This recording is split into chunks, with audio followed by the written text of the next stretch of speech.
اعوذ باللہ السمیع العلیم من الشیطان الرجیم بسم اللہ الرحمن الرحیم نحمدہ نصلی علی رسولہ الکریم اما بعد اعوذ باللہ من الشیطان الرجیم بسم اللہ الرحمن الرحیم وما توفیقی الا باللہ علیہ توکلت وعلیہ انیب ولا حول ولا قوة الا باللہ العلی العظیم سبحانک لا علم لنا الا ما علمتنا انک انت العلیم الحکیم۔ ایک مرتبہ درود ابراہیم پڑھ لیں۔ اللہم صلی علی محمد وعلی آل محمد کما صلیت علی ابراہیم وعلی آل ابراہیم انک حمید مجید۔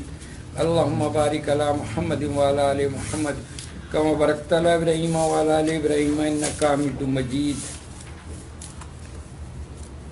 اعوذ باللہ من الشیطان الرجیم بسم اللہ الرحمن الرحیم۔ انشاءاللہ آج کے درس حدیث میں انشاءاللہ تعالی آج مورخہ 31 جنوری 2021 ہے۔ ہم اس سے پہلے بھی الحمدللہ رب العالمین آپ صلی اللہ علیہ وآلہ وسلم سے منسوب ان واقعات کو گفتگو میں لا چکے ہیں، لیکن آج اس کی ضرورت اور اہمیت کے پیش نظر اس کو دوبارہ ایک ایک کر کے دہرانے کی کوشش کریں گے، تاکہ ہمیں یہ پتہ چلے کہ اللہ کے نبی صلی اللہ علیہ وآلہ وسلم کی شخصیت مبارک اس کائنات کے لیے محسن انسانیت کے درجے پر اللہ نے کس طرح فائز کی۔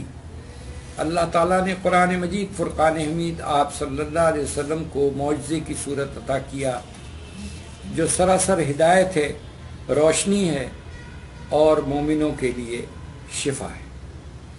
آپ صلی اللہ علیہ وسلم سے متعلق بھی ہمیں بے شمار واقعات اور احادیث مبارکہ سے پتہ چلتا ہے کہ آپ صلی اللہ علیہ وسلم شفیق مہربان، آپ صلی اللہ علیہ وسلم رحمت للعالمین، آپ کے اسمائے حسنہ محسن انسانیت کے دکھ درد تکلیفوں اور ان کی زندگی کو کس طرح سے گزارنے کا ڈھنگ و طریقہ وہ آقائے دو جہاں حضرت محمد مصطفیٰ صلی اللہ علیہ وسلم نے جو شفائے کائنات ہیں، بنی نوع انسان اور اللہ کی اور مخلوقات کے لیے باعث شفا اور رحمت ہے۔ اللہ تعالیٰ کے نبی صلی اللہ علیہ وآلہ وسلم نے اور ان کی زندگی میں جو بے شمار واقعات ہم تک پہنچے ہیں، علماء دین، اکابرین صحابہ سے، وہ ہمارے لیے مشعل راہ ہے۔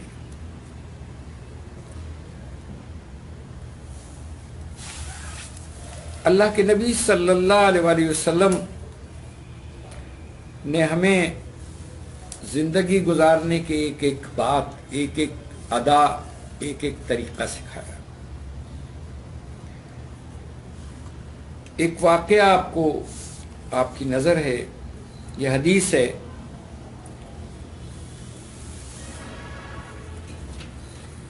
حضرت ابی ابن کعب رضی اللہ تعالیٰ عنہ سے روایت ہے کہ ان کے پاس ایک مشک کھجور کی تھی جس کی وہ خوب حفاظت کرتے تھے، اور وہ اس کے باوجود کم ہوتی جا رہی تھی۔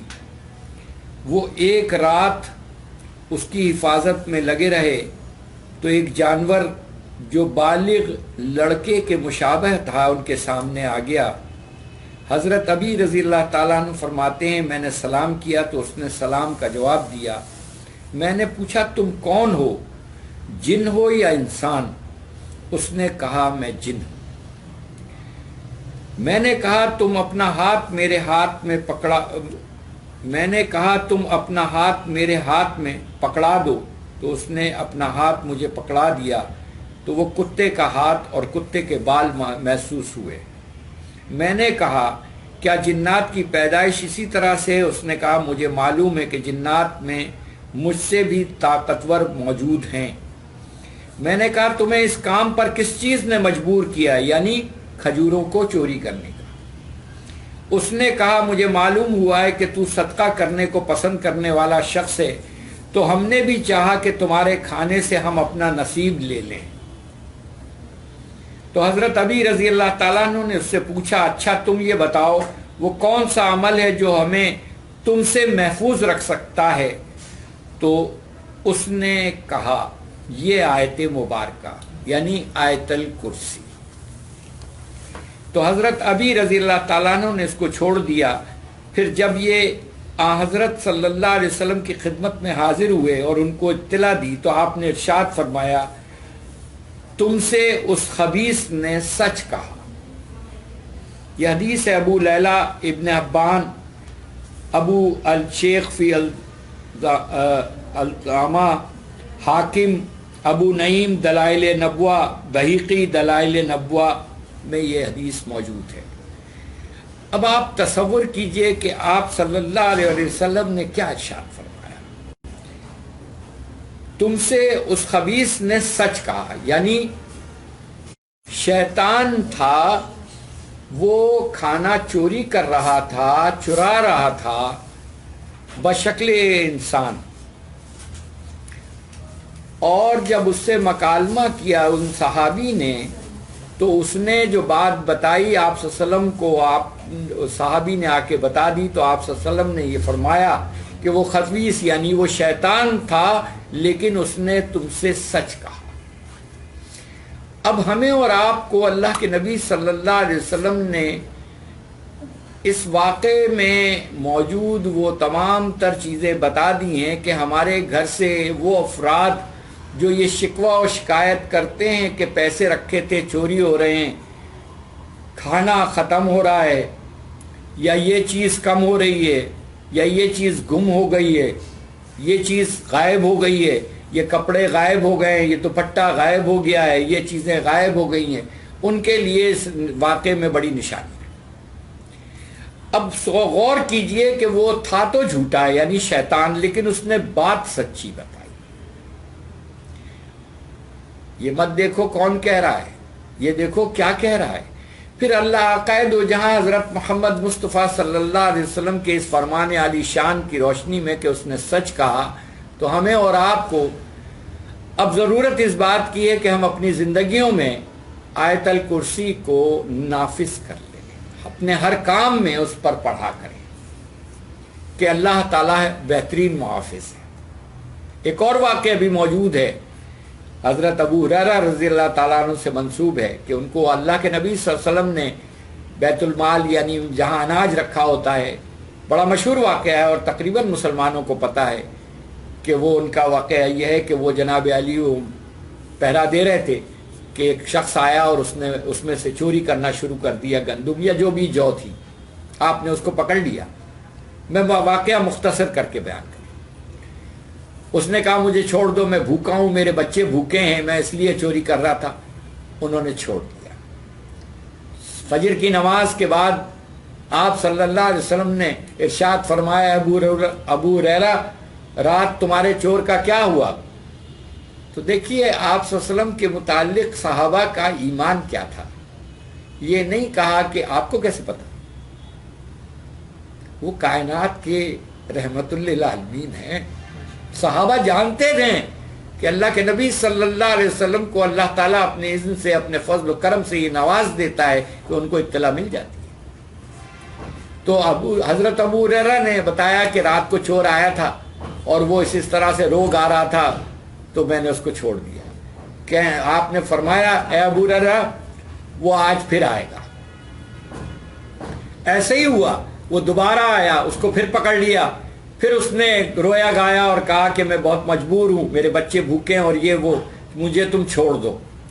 پھر چھوڑ دیا۔ پھر آپ صلی اللہ علیہ وسلم نے پوچھا ابو ہریرہ رات والے چور کا کیا ہوا؟ آپ نے پھر بتایا کہ وہ اس طرح سے بہت رو رہا تھا اور بہت مسکین، بہت مفلس۔ آپ نے فرمایا وہ جھوٹا ہے، آج پھر آئے گا۔ اب غور کیجئے اس واقعے میں۔ اور جب تیسرے دن وہ آیا، آپ نے پکڑ لیا اور کہا اب میں تجھے چھوڑوں گا کیونکہ تو نے جو وعدہ خلافی کی تھی، تو نے کہا تھا اب میں نہیں آؤں گا، تو آیا، اب میں تجھے رسول اللہ صلی اللہ علیہ وسلم کی عدالت میں پیش کروں گا۔ اس نے کہا ابو ہریرہ چھوڑ دے مجھے، میں تجھے ایسی بات بتاتا ہوں جو تیرے لیے بڑی نافع ہوگی۔ تو پوچھا کیا بات ہے؟ تو جو بات بتائی وہ یہی تھی. صبح آئے آپ صلی اللہ علیہ وسلم نے پوچھا ابو ہریرہ تمہارے چور کا کیا بنا؟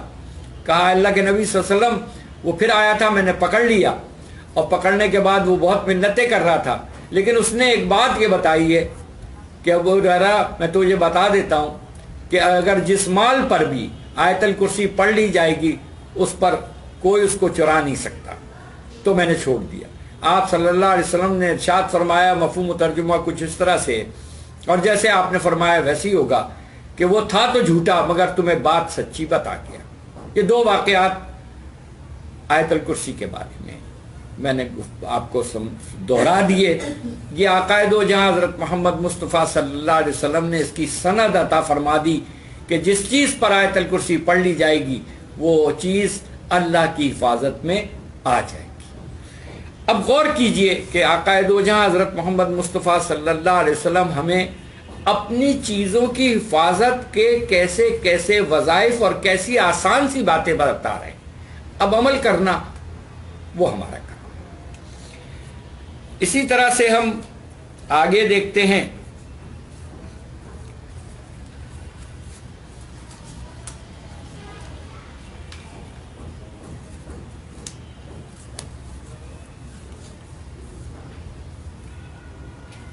ایک اور واقعہ ہے، میں سنا دیتا ہوں آپ کو.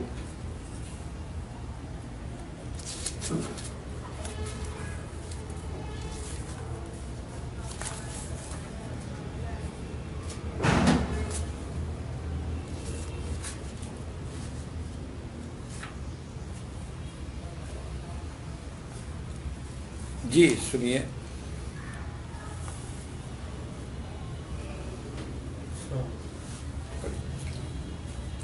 حضرت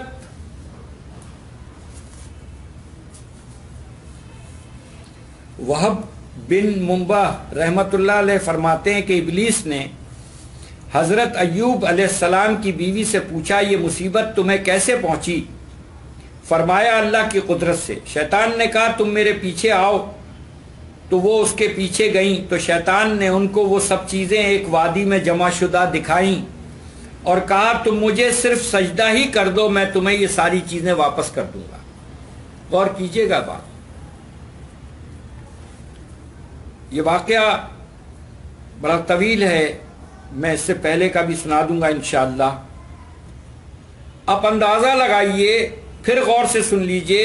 حضرت وہب بن منبہ رحمۃ اللہ علیہ فرماتے ہیں کہ ابلیس نے حضرت ایوب علیہ السلام کی بیوی سے پوچھا یہ مصیبت تمہیں کیسے پہنچی؟ حضرت ایوب علیہ السلام کے بیماری کا ذکر ہمیں پتہ ہے کہ ان صبر ایوب مشہور ہے کہ آپ کے جسم میں مبارک میں کیڑے پڑ گئے تھے، اس قدر شدید تکلیف، اور یہ ساری چیزیں اسی تناظر میں سنیے گا. یہ تمہیں یہ مصیبتیں کیسے پہنچیں؟ فرمایا اللہ کی قدرت سے. یہ ان کی زوجہ نے فرمایا. شیطان نے کہا تم میرے پیچھے آؤ، تو وہ اس کے پیچھے گئیں تو شیطان نے ان کو وہ سب چیزیں ایک وادی میں جمع شدہ دکھائیں اور کہا تم مجھے صرف سجدہ ہی کر دو، میں تمہیں یہ ساری چیزیں واپس کر دوں گا. یعنی دنیا کی تمام آسائشیں، لذتیں، جو بھی، یہ سب واپس کر دوں گا اور وہ تکلیفیں جو تم تک پہنچی ہیں وہ ہٹا دوں. اب اندازہ لگائیے، لیکن کیا کہہ رہا ہے وہ؟ تم مجھے صرف سجدہ کر، میں تمہیں یہ ساری چیزیں واپس کر دوں گا. فرمایا میرا خاون بھی ہے، میں ان سے اجازت لے لوں تب سجدہ کروں گی. چنانچہ انہوں نے حضرت ایوب علیہ السلام کو بتایا تو آپ نے فرمایا ابھی تک وہ گھڑی نہیں آئی کہ تو جان لیتی کہ وہ شیطان ہے. اگر میں شفایاب ہوا تو تجھے اس کے بدلے 100 درے ماروں گا. اب آپ اندازہ لگائیں. اس سے پہلے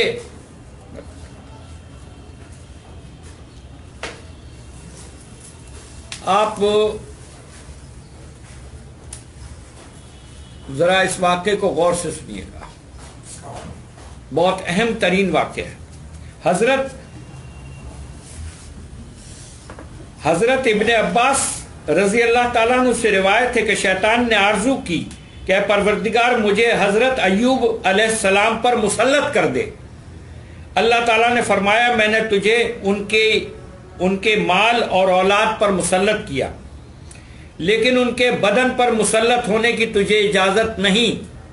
چنانچہ شیطان نے اپنے لشکر جمع کیے اور کہا مجھے حضرت ایوب علیہ السلام پر مسلط کیا گیا ہے، تم مجھے اپنا تسلط دکھاؤ، یعنی تم سب مل کر جو اس کے لشکر تھے اپنے اپنے حربے استعمال کرو۔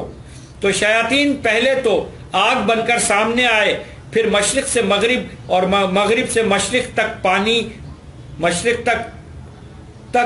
پانی بن گئے۔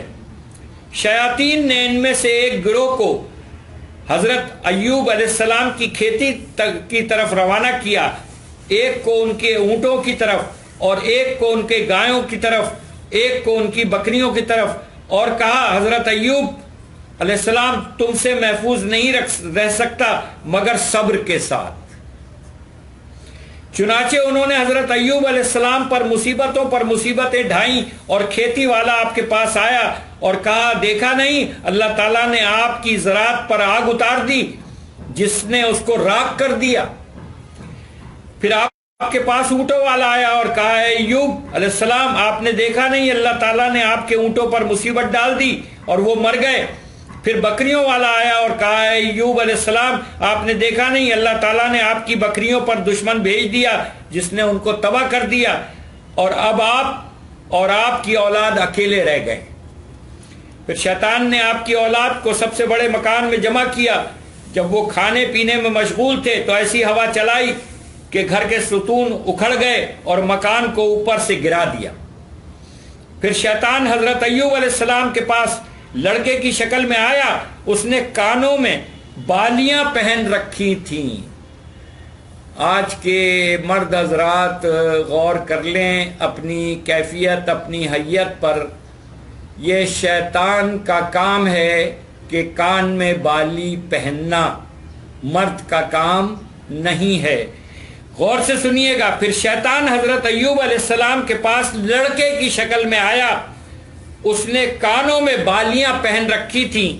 اس نے کہا اے ایوب علیہ السلام تم نے اپنے پروردگار کو دیکھا، اس نے تیرے بیٹوں کو مکان میں جمع کیا، جب وہ کھانے پینے میں مشغول ہوئے تو ایسی ہوا چلائی جس نے مکان کے ستون تک اکھیڑ دیے اور اس کو ان پر گرا دیا۔ اگر تو نے ان کو کھانے پینے اور خون میں غلطہ دیکھتا تو کیا حالت ہوتی؟ حضرت ایوب علیہ السلام نے پوچھا تم اس وقت کہاں تھے؟ تم اس وقت کہاں تھے؟ کہا میں اس وقت ان کے ساتھ تھا۔ حضرت ایوب علیہ السلام نے پوچھا پھر تم کیسے بچ گئے؟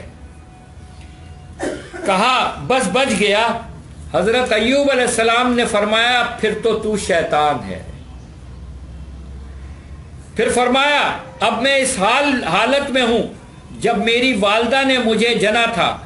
آپ کھڑے ہوئے، سر مڈایا اور کھڑے ہو کر نماز شروع کر دی تو شیطان اپنی ناکامی اور حضرت ایوب علیہ السلام کے صبر پر اتنا رویا کہ اس کو آسمان اور زمین والوں نے سنا۔ صبر کا کچھ سمجھ میں آ رہا ہے؟ ان اللہ مع الصابرین۔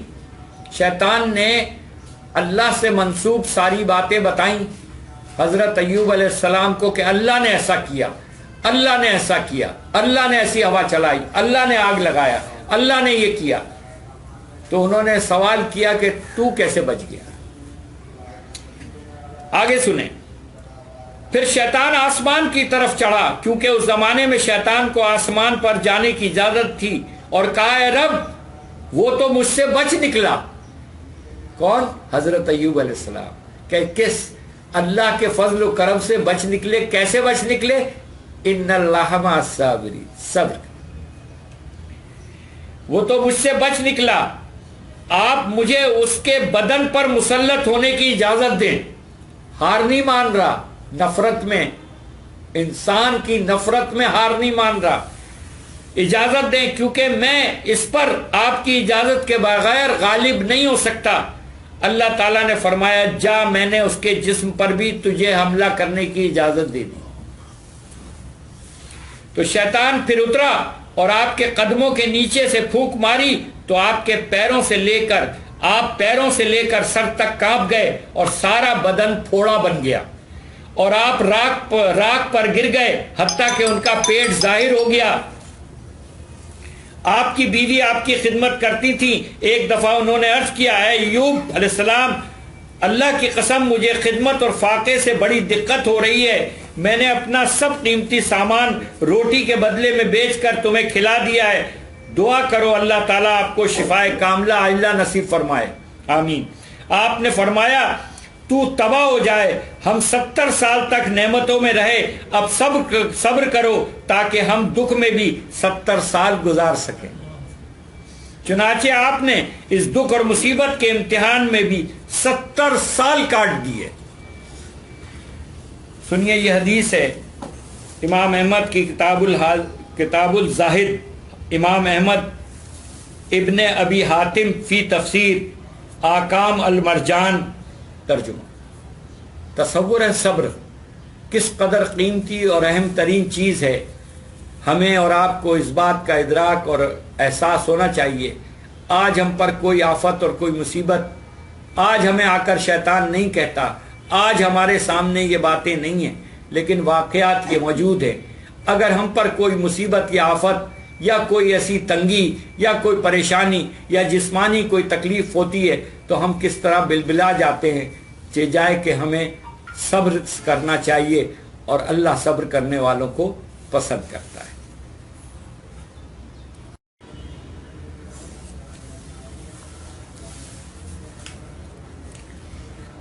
حضرت، یہ سیکنڈ پارٹ ہے، دوسرا حصہ ہے۔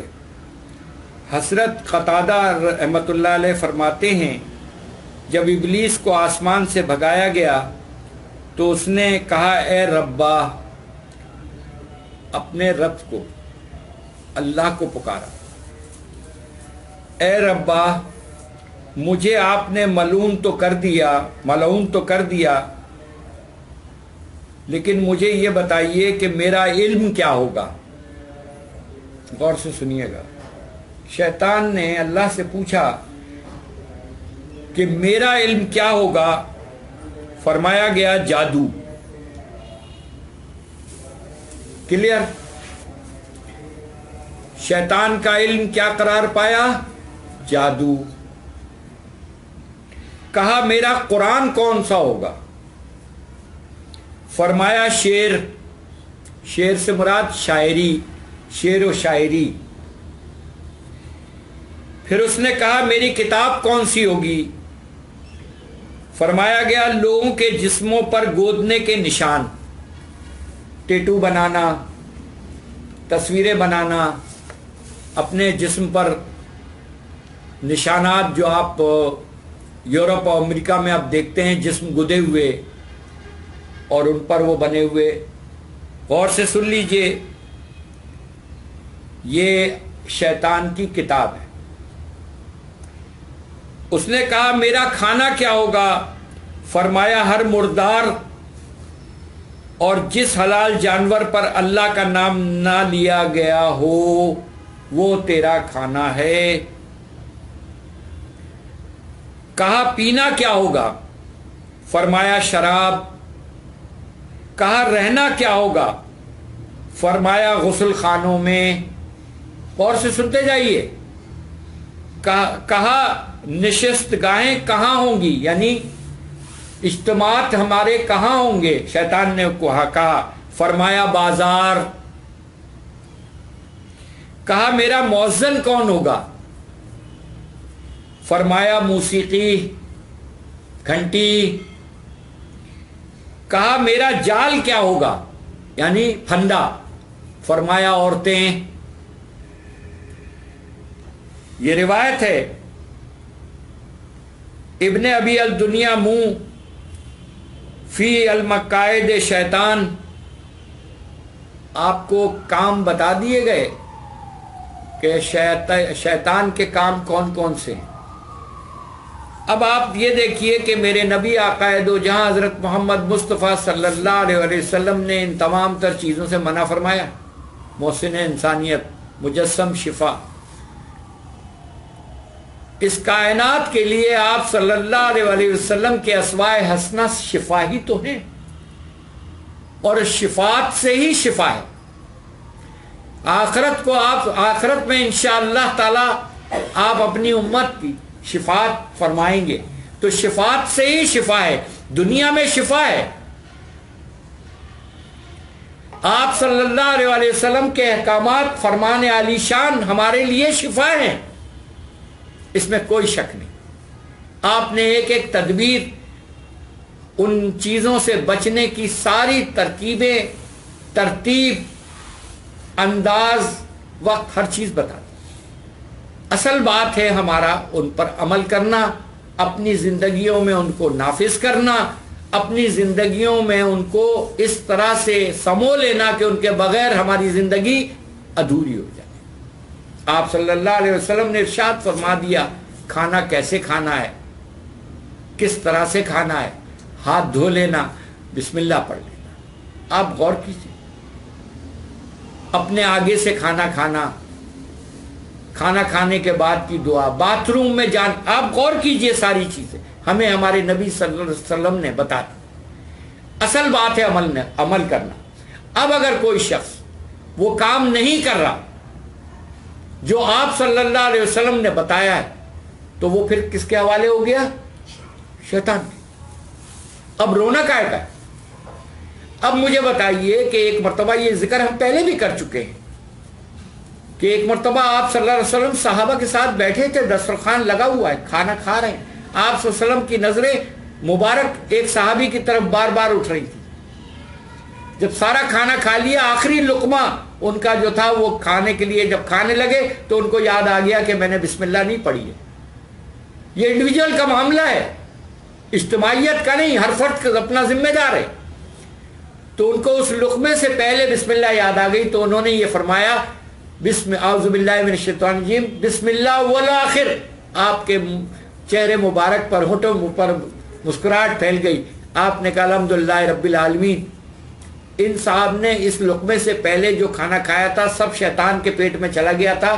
ان کے یہ بسم اللہ اس طرح پڑھ لینے سے وہ سارا کھانا بھی واپس ہو گیا، الٹی ہو گئی. تصور ہے.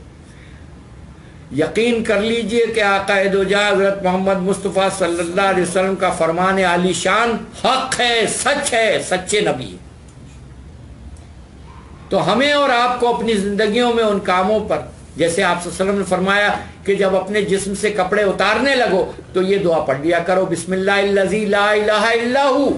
پھر وہ کپڑے تمہارے کوئی شیطان اس کو چھو نہیں سکتا.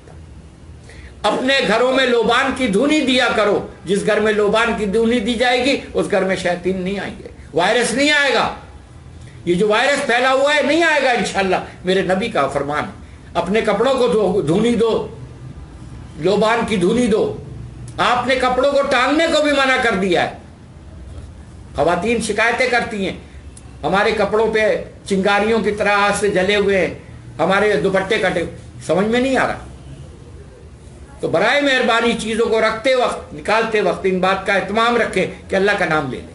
اعوذ باللہ من الشیطان الرجیم، بسم اللہ الرحمن الرحیم. اور اگر درود پاک پڑھیں اور آیت الکرسی پڑھیں تو کہنے کیا ہے، وہ تو پھر مہر لگ گئی انشاءاللہ. تو برائے مہربانی اپنی زندگیوں میں آپ صلی اللہ علیہ وسلم کی بتائی ہوئی تمام چیزوں کو نافذ کریں، انشاءاللہ پرابلم نہیں ہوگی.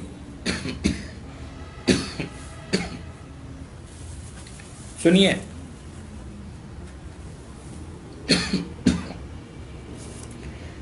حدیث حضرت حمنہ بنت حجش رضی اللہ تعالیٰ عنہ فرماتی ہیں مجھے استخاصہ یعنی ماہواری کی بہت زیادتی ہوا کرتی تھی. میں نے آپ صلی اللہ علیہ وسلم سے اس کا ذکر کیا تو آپ نے فرمایا یہ شیطان کی حرکت میں سے ایک حرکت ہے، اس کے ایک مخصوص رگ کو حرکت دینے سے یہ مرض لاحق ہوتا ہے. تصور ہے کوئی؟ ہم اور آپ، ہمارے گھر کی خواتین ڈاکٹر کے پاس جا رہی ہیں. یہ حدیث ہے، یہ سن لیجئے.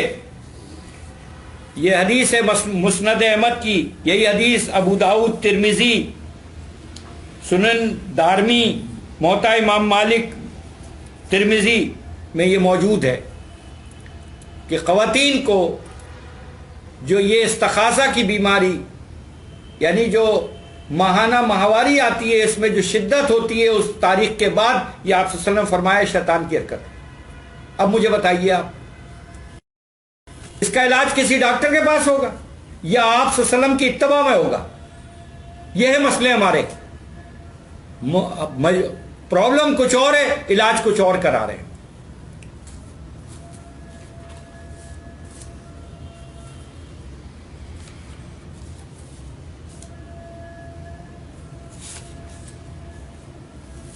اب سنیے، امام ابن سیرین رحمت اللہ علیہ اور حضرت حسن بصری رحمت اللہ علیہ فرماتے ہیں، قیاس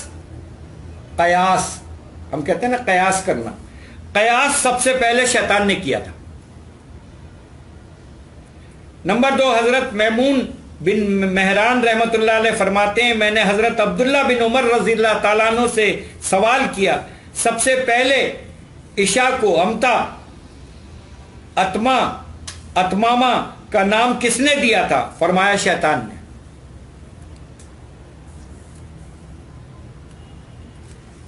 امام بغوی رحمت اللہ علیہ فرماتے ہیں، حضرت جعفر رضی اللہ تعالیٰ عنہ سے منقول ہے، حضور اکرم صلی اللہ علیہ وسلم سے نقل فرماتے ہیں کہ سب سے پہلے ابلیس نے گانا گایا۔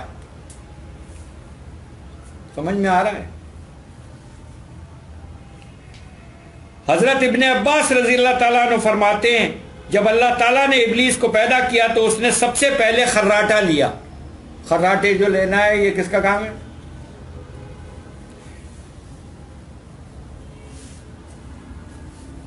حضرت سلمان فارسی رضی اللہ تعالیٰ عنہ فرماتے ہیں، جناب رسول اکرم صلی اللہ علیہ وسلم نے ارشاد فرمایا، ترجمہ، تم سب سے پہلے بازار میں داخل ہونے والے نہ بنو اور نہ اس سے آخری نکلنے والے بنو، کیونکہ یہ شیطان کے مارکے کی جگہ ہے، یہاں پر اس نے اپنا لوگوں کو گمراہ کرنے کا جھنڈا گاڑا ہوا ہے۔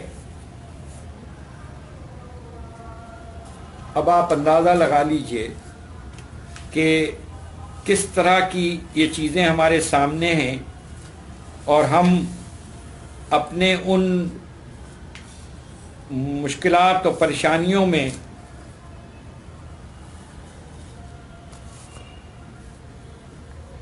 حضرت ابن عباس رضی اللہ تعالیٰ عنہ سے روایت ہے کہ ایک عورت نے اپنے بیٹے کو آپ صلی اللہ علیہ وسلم کی خدمت بابرکت میں لے کر آئی اور عرض کیا، یا رسول اللہ صلی اللہ علیہ وسلم، یہ میرا بیٹا دیوانہ ہے، یعنی پاگل، اور اس پر دیوانگی کا حملہ صبح و شام ہوتا ہے، یہ ہماری زندگی کا مزہ تلخ کر دیتا ہے۔ تو آپ صلی اللہ علیہ وسلم نے اس کے سینے پر ہاتھ پھیرا اور اس کے لیے دعا فرمائی، تو اس بچے نے قے کر ڈالی، جس سے اس کے پیٹ سے کتے کا سیاہ پلہ نکل کر بھاگا۔ یہ اصل میں جن تھا، مگر اس نے کتے کے بچے کی شکل اختیار کر رکھی تھی۔ یہ حدیث ہے، سن لیجئے، یہ حدیث ہے مسند احمد، دارمی، طبرانی، ابو نعیم دلائل نبوہ، بہقی دلائل نبوت۔ تصور ہے کوئی؟ آپ صلی اللہ علیہ وسلم رحمت للعالمین، آپ صلی اللہ علیہ وسلم مجسم شفا، آپ کا ہر عمل مجسم شفا، آپ کی ہر بات مجسم شفا۔ ہمیں اس بات کا یقین کیوں نہیں آ رہا؟ اتباع رسول صلی اللہ علیہ وسلم ہماری اور آپ کی زندگیوں میں ان پریشانیوں اور دکھ اور تکلیفوں کو ہٹانے کے وہ ترکیبات ہیں جن کو اوپر عمل کر کے ہم انشاءاللہ تعالیٰ ان چیزوں سے بچ سکتے ہیں۔ یہ فتنوں کا دور ہے، فتنوں کے عروج کا دور ہے۔ ہمیں اس وقت ضرورت ہے اللہ کے نبی صلی اللہ علیہ وسلم کے فرمان عالی شان کے مطابق اپنی زندگیوں کو سنوارنے اور بنانے کی اور گزارنے کی، قرآن سے جڑنے کی۔ قرآن کے احکامات آپ صلی اللہ علیہ وسلم کے اتباع میں ہی موجود ہیں۔ ہمیں اور آپ کو ضرورت اس بات کی ہے کہ ہم اللہ اور اس کے احکامات کو عمل کرنے والے ویسے بنیں جیسے نبی کریم صلی اللہ علیہ وسلم نے فرمایا ہے۔ اللہ ہم سب کو عمل کی توفیق عطا فرمائے، آمین۔ یہ تیسرا حصہ ہے اور آخری۔ اللہ کے نبی صلی اللہ علیہ وسلم محسن ثانیت رحمت للعالمین اور بنی نوع انسان کے لیے روشنی، مینارہ، شفاعت، شفقت اور شفا۔ آج سے پہلے اس شفا خانے کا نام بلال شفا خانہ تھا۔ ہم سے یہ غلطی ہوئی، اللہ ہمیں معاف کرے۔ آپ صلی اللہ علیہ وسلم سے منسوب تمام واقعات میں آپ دیکھیں شفا ہی شفا ہے۔ چاہے آپ کا مولا علی کرم اللہ وجہ کے آنکھوں پر دکھن پر لعاب دہن لگا دینا اور ٹھیک ہو جانا، خشک کنویں میں تھوک مبارک تھوک پانی آ جانا، وہ بکری جو بیمار تھی اور دودھ نہیں دیتی تھی، آپ صلی اللہ علیہ وسلم کا اس پر اللہ کا نام لے کے رکھنا اور دودھ اترا، بے شمار معجزات آپ صلی اللہ علیہ وسلم، مجسم شفا۔ لیکن سیدنا بلال حبشی رضی اللہ تعالیٰ عنہ سے کوئی ایسا واقعہ منسوب نہیں ہے۔ ہم سے یہ غلطی ہوئی ہے، اللہ ہمیں معاف کر دے۔ ہم نے اس کا نام بلال شفا خانہ رکھا، جبکہ اس کا نام تو محمد شفا خانہ ہونا چاہیے تھا۔ آج سے میں اللہ سے توبہ کر کے، اللہ مجھے معاف کرے، ہم سے یہ غلطی ہوئی، اس کوتاہی کو معاف کرے۔ آج سے انشاءاللہ تعالیٰ اس کا نام محمد شفا خانہ ہوگا انشاءاللہ تعالیٰ، کیونکہ میرے نبی ہے شفا، میرے نبی کی ہر ادا شفا ہے، میرے نبی کا ہر انداز شفا ہے، اور اللہ نے آپ کو شفاعت کا اختیار دیا ہے۔ تو ہمیں اور آپ کو اس کا نام محمد شفا خانہ آج سے ہوگا انشاءاللہ تعالیٰ، اور اللہ تعالیٰ اپنے فضل و کرم سے میرے نبی کی نام کی نسبت سے انشاءاللہ تعالیٰ شفا دیں گے انشاءاللہ۔ اللہ تعالیٰ ہم سب پر اپنا فضل و کرم فرمائے۔ سب لوگ یہ بات نوٹ فرما لیں کہ آج کے بعد سے انشاءاللہ تعالیٰ اس کا نام بلال شفا خانے کے بجائے محمد شفا خانہ ہوگا انشاءاللہ تعالیٰ۔ اللہ تعالیٰ ہم سب پر اپنا خصوصی فضل و کرم فرمائے۔ دعا کر لیں اللہ سے، ایک مرتبہ سب درود ابراہیم پڑھ لیں۔ اللہم صلی علی محمد وعلی آل محمد کما صلیت علی ابراہیم وعلی آل ابراہیم انک حمید مجید۔ اللہم بارک علی محمد وعلی آل محمد کما بارکت علی ابراہیم وعلی آل ابراہیم انک حمید مجید۔ اعوذ باللہ من الشیطان الرجیم، بسم اللہ الرحمن الرحیم۔ الحمدللہ رب العالمین الرحمن الرحیم مالک یوم الدین، ایاک نعبد و ایاک نستعین، اہدنا الصراط المستقیم صراط الذین انعمت علیہم غیر المغضوب علیہم ولا الضالین، آمین۔ اللہ لا الہ الا هو الحی القیوم لا تأخذہ سنۃ ولا نوم، لہ ما فی السماوات وما فی الارض، من ذا الذی یشفع عندہ الا بإذنہ، یعلم ما بین ایدیہم وما خلفہم ولا یحیطون بشیء من علمہ الا بما شاء، وسع کرسیہ السماوات والارض ولا یؤودہ حفظہما وہو العلی العظیم۔ یا رحمان یا رحیم یا حی قیوم یا ارحم الراحمین،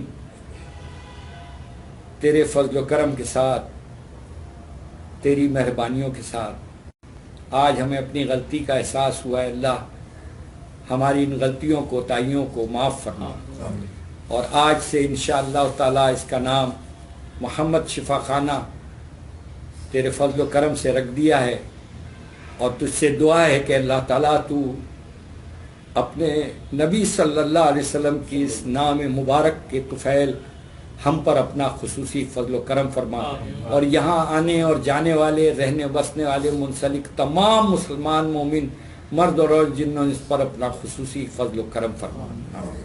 یا ارحم الراحمین، جو بیمار ہیں ان کو شفائے کاملہ اللہ نصیب فرما، جو پریشان حال ہیں ان کی پریشانیوں کو دور فرما۔ یا ارحم الراحمین، جو قرض میں جکڑے ہیں ان کو قرض سے خلاصی نصیب فرما۔ یا ارحم الراحمین، جو بے روزگار ہیں انہیں حلال مطہر طیب رزق خیر و برکت کے ساتھ عطا فرما۔ یا ارحم الراحمین، جو قرض میں جکڑے ہیں ان کے قرض کی ادائیگی کے اسباب پیدا فرما دے، مزید قرض کو لینے سے بچا دے۔ یا ارحم الراحمین، جنہیں تو نے اولاد کی نعمت سے سرفراز فرمایا ہے ان سب کی اولادوں کو نیک اور صالح بنا، دیندار بنا، خیر وعافیت کے ساتھ دین پر عمل کرنے والا بنا دے، ہمارے لیے صدقہ جاریہ توشہ آخرت بنا دے، آمین۔ یا ارحم الراحمین، جنہیں تو نے اب تک اولاد کی نعمت سے سرفراز نہیں فرمایا، میرے مالک انہیں نیک اور صالح اولاد عطا فرما، آمین۔ یا ارحم الراحمین، جن گھروں میں بیٹیاں رشتوں کے لیے بیٹھی ہیں ان کی غیب سے مدد فرما، ان کے لیے آسانی فرما۔ یا ارحم الراحمین جو بچھڑ گئے ان کو ملا دے، جو بھٹک گئے انہیں اپنی طرف آنے کی راہ دکھا دے۔ یا ارحم الراحمین جن گھروں میں لڑائی جھگڑے دنگا فساد نفرتیں کدورتیں رنجشیں عداوتیں کینہ بغض اور حسد پیدا ہو گیا ہے، محض اپنے فضل و کرم سے ان کو محبتوں میں تبدیل فرما دے۔ ہم سب کو مل جل کر رہنے اور بسنے والا بنا دے، ہم سب کو ایک و نیک بنا دے، ہم پر شیطان کی ڈالی ہوئی گندگی اور نجاست کو محض اپنے فضل و کرم سے دور فرما دے، ہمارا ظاہر و باطن پاکیزہ بنا دے۔ یا ارحم الراحمین یا حی قیوم ہم سب کو ہر طرح کے شر سے بچا لے، ہر اس چیز کے شر سے بچا لے جو تو نے پیدا کی ہے۔ یا ارحم الراحمین ہم سب کو نفس اور شیطان مردود کے حملے ہر شر سے بچا لے، خصوصاً رات کی تاریکی کے شر سے بچا لے جبکہ وہ چھا جائے۔ یا ارحم الراحمین محض اپنے فضل و کرم سے ہم سب کو نفاق اور وسوسے سے بچا لے، شرک و بدعت سے بچا لے، تکبر و گھمنڈ سے بچا لے، گمراہی سے بچا لے، دل کی کجی سے بچا لے، جہنم سے بچا لے، جہنم سے بچا لے، جہنم سے بچا لے، اور ہم سب کو محض اپنے فضل و کرم سے بغیر حساب کتاب کے جنت الفردوس میں جگہ عطا فرما دے۔ یا ارحم الراحمین اگر ہمارے والدین زندہ ہیں تو ان کی خدمت کر کے جنت حاصل کرنے کی توفیق عطا فرما دے۔ یا ارحم الراحمین انہیں تو نے اپنے پاس بلا لیا ہے تو ان کے ساتھ شفقت و نرمی والا وہ معاملہ فرما جیسا بچپن میں انہوں نے ہمارے ساتھ فرمایا تھا، ان کی کامل مغفرت فرما دے۔